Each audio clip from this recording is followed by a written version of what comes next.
السلام عليكم. مرحبا بكم في القناة ديالنا. الهدف هو نرجع التراث العربي الإسلامي في العناية الشخصية للحياة اليومية. ابن سينا في كتاب القانون كان كيأكد على النظافة والوقاية. اليوم غادي ندمجوا هذا التراث مع العلم العصري باش نقدموا محتوى مفيد. النظافة ماشي غير زينة، هي وقاية من الأمراض. الرازي كان كيقول: الوقاية خير من العلاج. اليوم غسل اليدين وتنظيف الأسنان كيحميو بزاف. القناة ديالنا غادي تكون جسر بين الماضي والحاضر.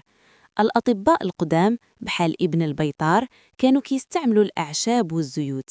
اليوم الدراسات الحديثة كتأكد بزاف من هذه الفوائد.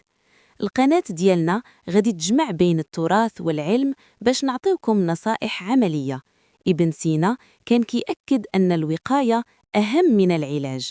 اليوم العلم العصري كيأكد نفس الفكرة. النظافة اليومية والتغذية المتوازنة هما أساس الصحة. المغرب عنده تراث كبير في العناية الشخصية: زيت أرغان، الغاسول، الحناء. هذه المواد الطبيعية معروفة من قرون، واليوم العالم كامل كيستعملها. الطب العربي الإسلامي كان كيأكد على التوازن بين الجسم والروح. النظافة والعناية الشخصية جزء من الدين ومن الصحة.